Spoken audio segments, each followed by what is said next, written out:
In the life of a John Deere field service tech, it's about 4:45. This is a Monday morning, so hopefully we'll have a good week. We're going to head out to a job this morning, and I'll take you guys along. So we stopped here at the shop this morning. We need to drop off some dirty uniforms. Our uniform guy comes on Monday mornings, so we're going to drop those off, and then we're also going to pick up a couple parts.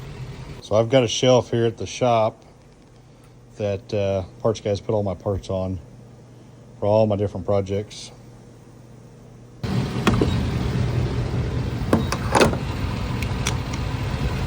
So right here this morning we've got a W235r swather that we're working on, and we're having some oil pressure issues with this one, and I spoke with DTAC. It's a warranty issue, and they wanted me to go ahead and change the pressure regulating valve.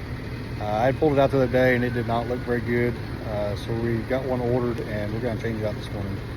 So in order to get to the pressure regulating valve, we had to take off the front dampener.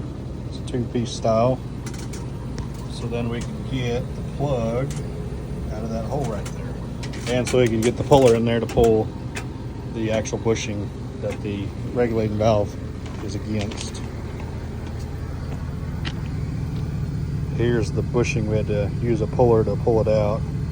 And that's what the actual seat of the pressure regulating valve sits on. As you can see, it's starting to pit out pretty quick already, and it don't have very many hours on it. And the spring seems to be too short as well compared to spec. So it just goes like that.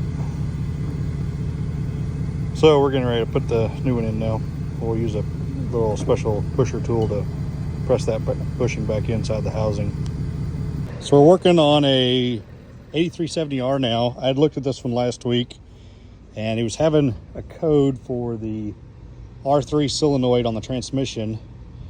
Code was coming active. We need to try to shift above 8th gear, and so tractor wouldn't go above 8th gear. I checked our connection on our solenoid. Solenoid connection was good. I swapped in a new solenoid because I had one. I did test it first. It ohmed out correctly, but I went ahead and swapped it. There was a DTAC solution on this code, and it said pretty much swap out a solenoid and see if it fixes it. If it doesn't, it says to replace the transmission controller, which is the rear chassis or the rear chassis controller. And before I did that, I went ahead and load tested my wires, made sure everything was good there. And so then we condemned the rear chassis controller, and so we ordered one, and we're back here today. We're going to swap it out real quick and see what happens. We are installing the new software on the controller right now. So after we got the controller installed, we had to do software on it. We had to do the rear chassis software and hydro software for that rear chassis controller. After that, we had to do the transmission calibration. We had to do a rear PTO calibration and a hitch calibration. All those calibrations are stored in that rear chassis controller. So we had to do those calibrations. After that, we went and test drove it, and the tractor went to working like it's supposed to. It's shifting through all the gears before it go to 8th gear and stop because of throwing a code for the R3 solenoid.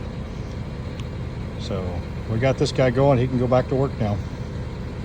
We finished filming on the W235R swather. We ended up putting a oil pressure regulating valve in it. Didn't seem to change anything on the oil pressure. So I sent a message back to DTAC to see what they want to go on from here. Since this thing's under warranty, I don't want to do anything. I'm going to go by their guidelines on this. So next we're looking at a 6105E, and customer said the AC compressor locked up on it. So we're going to change it out, get the air conditioner going again.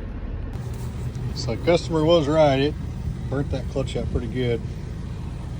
So we'll get it swapped out, flush the system, and put a new compressor dryer on it. So we got the 6105 done, put new compressor, flush the system, receiver dryer, put expansion valve in it, and we went ahead and changed the condenser too. It filled that system pretty full of metal, and pulled a vacuum on it, charged it up good, and cooling down really good, so customer was happy. This is actually a new customer for me, and So we're gonna head home now. We've 14 hours in today, so let's head home.